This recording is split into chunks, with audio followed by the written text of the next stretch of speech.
Welcome to the Popcorn Junkies! Hey! Are you lonesome tonight? Can I tell you tonight? Who's that? My favourite. He used to sing this one called If I Shaky Lady, 'cause if I don't have a wooden heart, do in German, because he'd just come back from Germany. I used to know all the words. Are you all right, Mum? I thought something had gone wrong. Obviously, we're reviewing Elvis, the new movie by Baz Luhrmann, starring Austin Butler and Tom Hanks. This has been, I mean, you'd have to have been buried in a coffin alive to not know that this was being released. I mean, the publicity machine has gone into overdrive. The Warner Brothers machine has gone into overdrive. And for me, that's been a part or an aspect of the problem for me with this, has been the oversell. Baz Luhrmann, are you a Baz Luhrmann fan? I'm not particularly. Right. Which is didn't bode well for this, because, and we'd seen the trailer for it on Popcorn Junkies, and I'd been quite enthusiastic then, and then I suddenly went off the whole idea, and I thought, Baz Luhrmann, I don't even like his stuff very much. For those of you who don't know, Baz Luhrmann obviously directed things like Romeo and Juliet. He did The Great Gatsby, Moulin Rouge. What was the other? Moulin Rouge. Yeah, Australia. He did a movie called Australia, didn't he? Which he's turning into a series, I believe. Yeah. I don't give him unlimited sort of praise. I don't, to me, he's just a person who does big, epic films. I didn't like Moulin Rouge at all, and I suppose that was his main sort of biggie, wasn't it? Yeah, I mean, I think the thing I always feel with Baz Luhrmann is that you're getting Baz Luhrmann rather than the actual, he's an incredibly show-offy director, and I think that worked really well. I mean, I loved Romeo and Juliet. I think a lot of people did. It was such a breath of fresh air stylistically, I thought, on the film scene. Yeah, I like that one. Yeah. That was his first one. Are you an Elvis fan? Yes. Still? Yes, I am. Yes. Oh. And what this film made me realise is that I still am an Elvis fan. I think he's wonderful. Oh, right. Okay. Well, I'm agnostic on Baz Luhrmann, and I'm resolutely not an Elvis fan. Epic springs to mind. It's 2 hours 39 minutes, so nearly 3 hours. Yeah. So I would be lying if I didn't say, as I sat down to watch this, it was with something of a heavy heart and a huge sense of obligation to you popcorn junkies out there who've been filling my DM box with, when are you seeing it? Have you seen it? Did you like it? What are you going to do about it? And all that kind of stuff. I've read a number of reviews that said this was not entirely dissimilar in execution and treatment to Bohemian Rhapsody.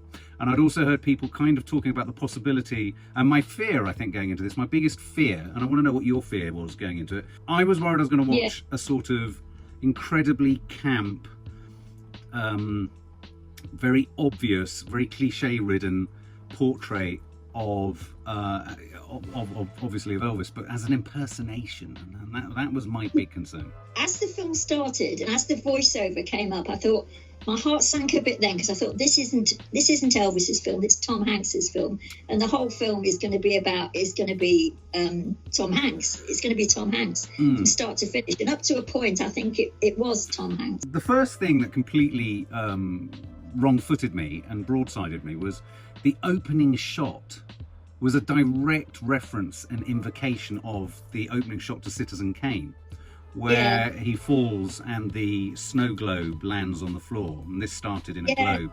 And so I was really shocked and I was really surprised by that first shot, because it was a direct, almost literary reference to one of the greatest films ever made, Citizen Kane, which immediately made me think, in almost the first 5 seconds, what was Citizen Kane about? And Citizen Kane was about the construction of a media mogul and the arc of his success and failure.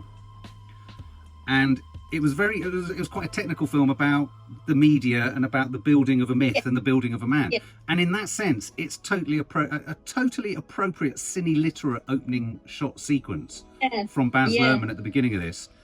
Immediately made me settle into my seat.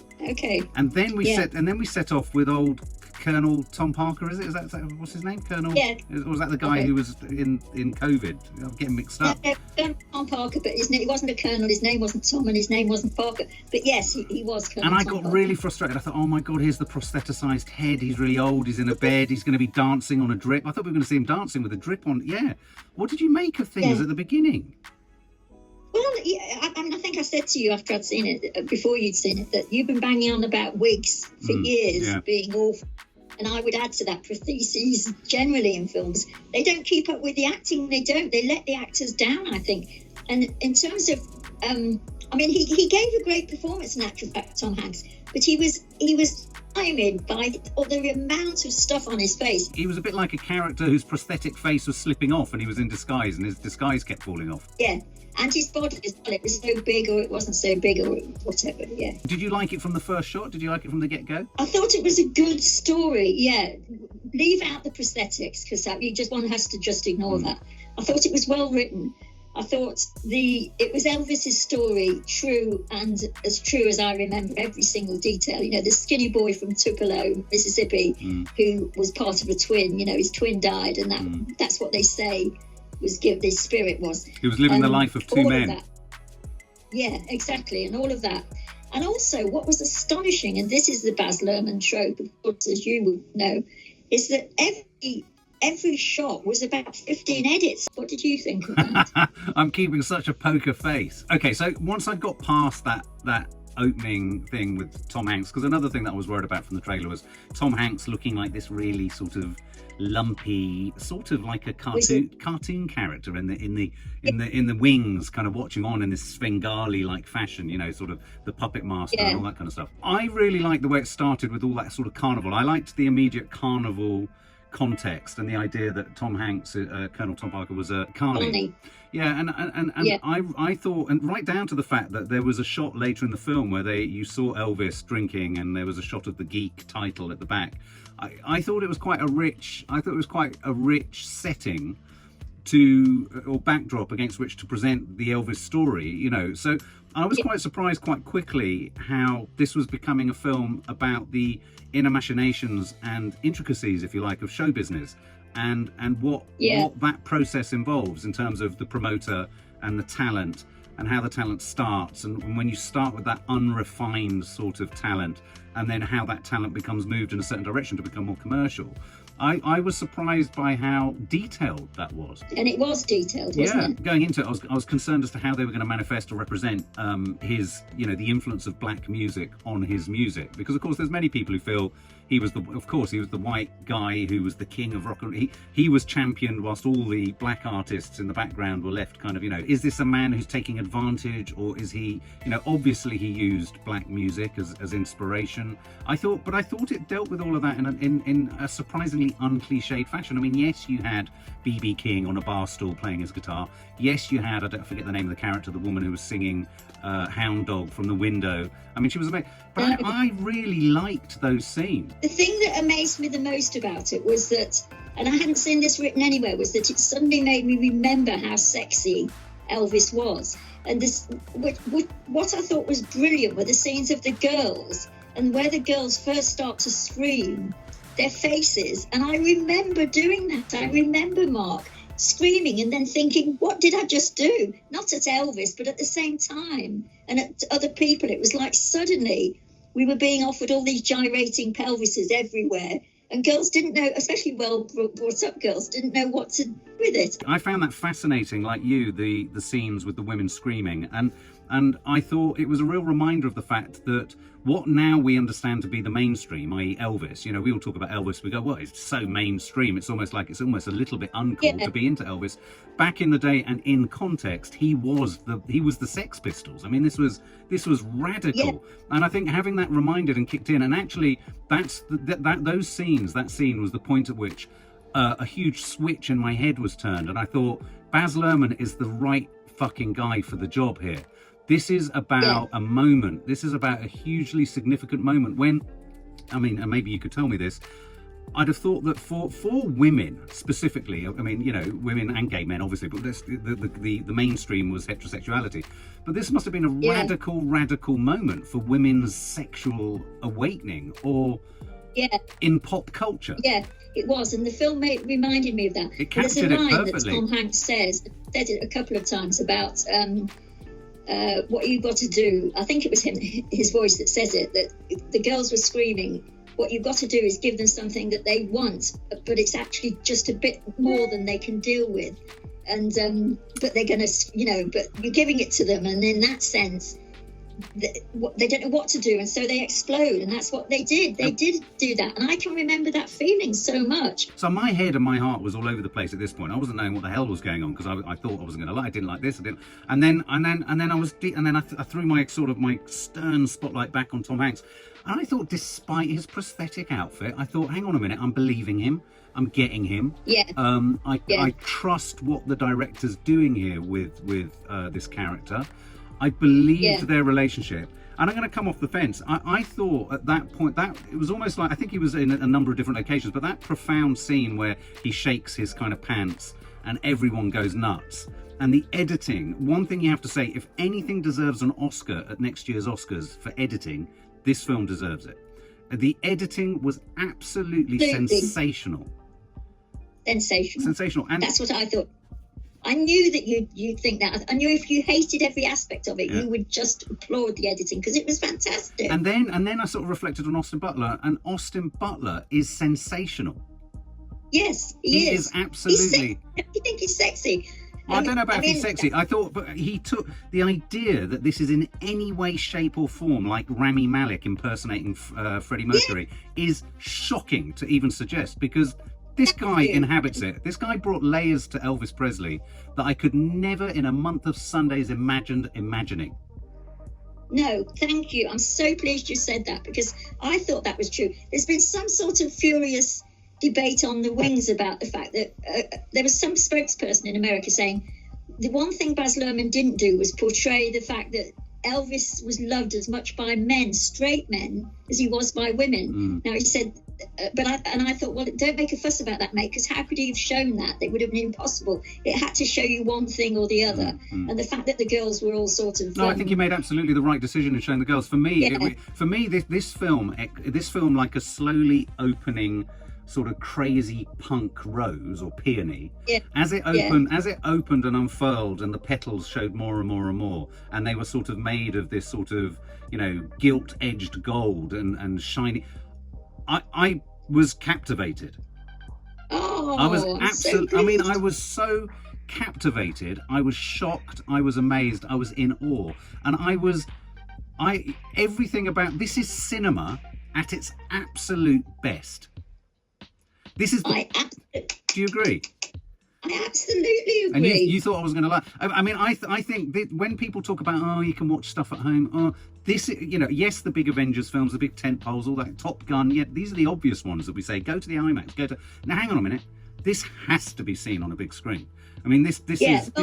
I saw it twice. Do you know why? Because I couldn't believe it was as good as I thought it was. I'm not surprised. And I thought, it's just as good. And in a weird way, the addict in me, what I love about, or I was reminded about, it's almost like he's kind of, it's like he looked at Romeo and Juliet and then did it times 10. Because in any given scene, I loved the fact that he would forever surprise us, because he'd have covered a scene with approximately 85 more shots than any other director will give you. You walk into a scene and you get one shot, you get a covering shot, you get a reverse, you get another reverse.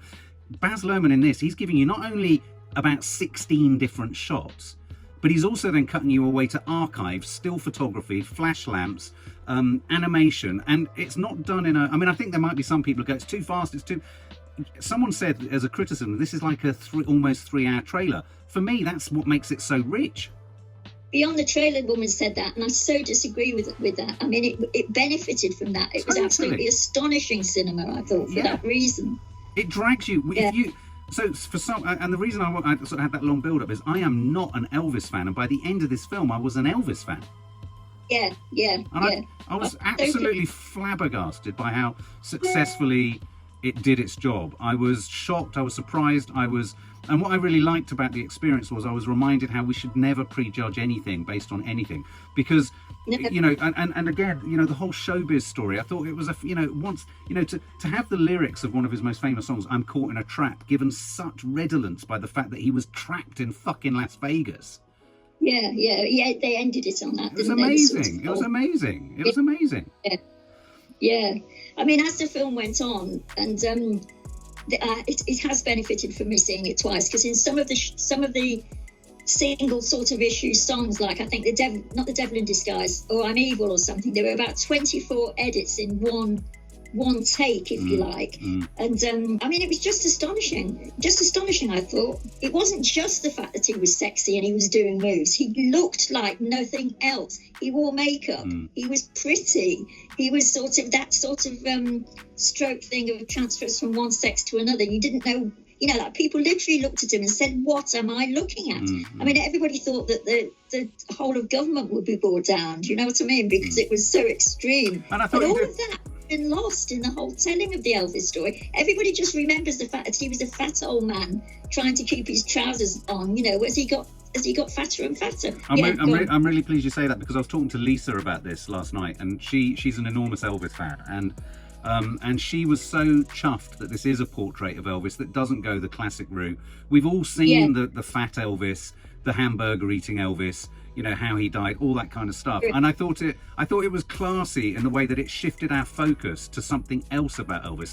And so it's another story. I mean, I was getting all sorts of memories about, you know, or thoughts about, you know, Marilyn Monroe. It's a reminder that however big, however almost unassailable or myth-like, or you know, a celebrity or a famous person or an idol or a pop star is, they are fundamentally just skin and bones and a human. And I thought and what I think was so clever about this film is that Baz Luhrmann, being Baz Luhrmann, all these like an alchemist, he painted the most elaborately sort of, you know, garish and kind of affluent and over the top sort of portrait, but at its heart was a true, simple, human, vulnerable human being in the middle of it.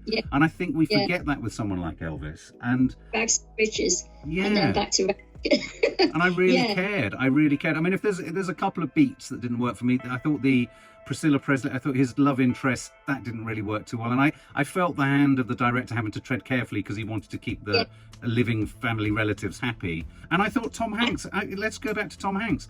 I thought Tom Hanks, despite his prosthetics, was brilliant. Yeah, I did, Mark. And it took a long time to get past. Initially, it took about 10 minutes to get past all the stuff. But once I started to concentrate on what he was saying and the character of him, I mean, he was the most deceitful.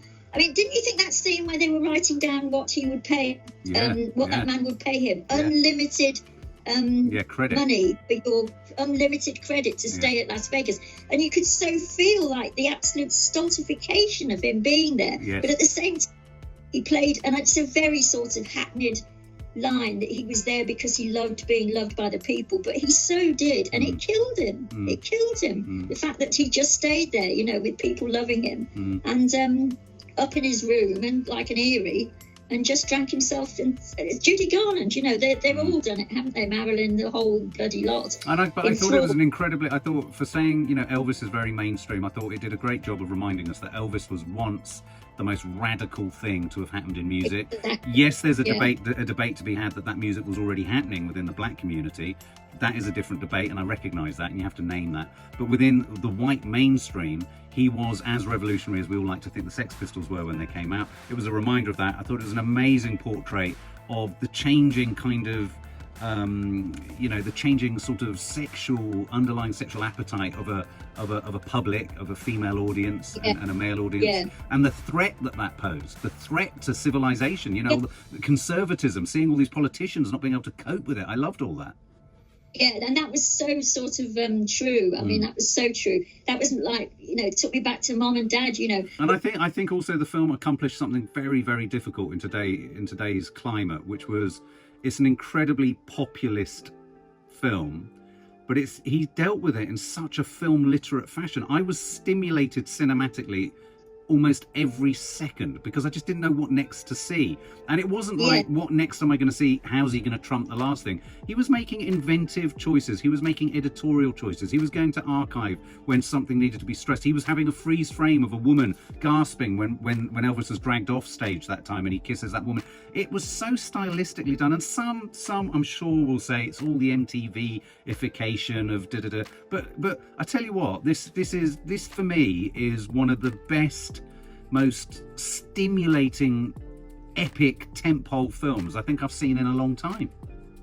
Yeah, and me, Mark. And it was on at the Cineworld, which is one of these massive, for me, it's a massive 15-screen American type the first time I saw it, there was hardly anybody in there, but the sound and the picture are enormous. And I wanted to go back and see it there because I thought it can't be shown better, except in maybe IMAX or somewhere. Some of those shots, you know, that he intercuts towards the middle and end of the film were real Elvis shots. He cut them in. Well, I thought that was an incredibly powerful final trick, and I thought he did it. I thought he did it so subtly and so powerfully that when we were on that close-up of the old Elvis at the piano in such close-up, I was struggling to work out for a long time, is that Austin or is that Elvis? And the fact that he succeeded in meshing and creating that ambiguity was quite phenomenal. I mean, I've often seen Baz Luhrmann interviewed, and he irritates me, sort of flippity gibbet, all sort of campus Christmas. He can irritate me until he starts talking about this film, and then I think he's a magician. He's absolutely you hit the nail on the head. He's a magician. Okay, my final thoughts are everything about it is brilliant. It's spectacle, pure spectacle. The songs, it's brilliantly presented. Both central performances, if you can wipe out the prosthetics on Tom Hanks.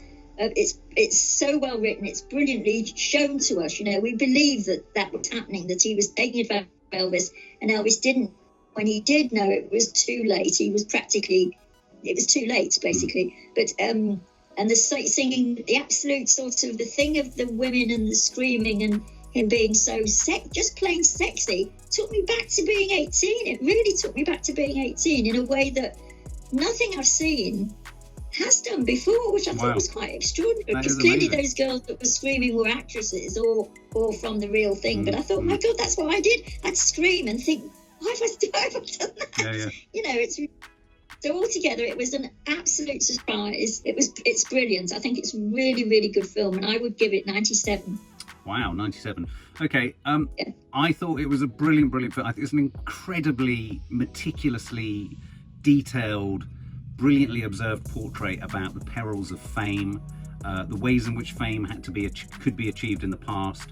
It's a portrait of a young man who gets lost in show business. It's incredibly fascinating, the inner workings of the show business machine. I thought there was all sorts of insight in there, which was really revealing. Austin Butler is phenomenal. I think he has to. Surely, if fucking Rami Malek can win for Freddie Mercury, he's got to either win or be nominated for this, Austin Butler. Camera work, sensational. Editing, absolutely sensational. Full credit. This is one of those few films where I would say, really, the editor is quite upfront and sort of in your face. Their job is, you know, often one about invisibility and not being seen. And in this, there's a lot of that, but there's also a lot of, whoa, that's some pretty damn fucking nifty editing. So it's beautiful. And I would also say that I really liked the mirror image of each other. I really liked the conundrum of how much would Elvis have been Elvis without Colonel, and how much of Colonel was in Elvis, and how much of Elvis was, you know, it was a Faustian pact. And I think the film was presented as such, a Faustian pact, in terms of the success of Elvis. Obviously, he had the voice, he had the musicality and all of that. But we are just two motherless children in the wilderness. Exactly.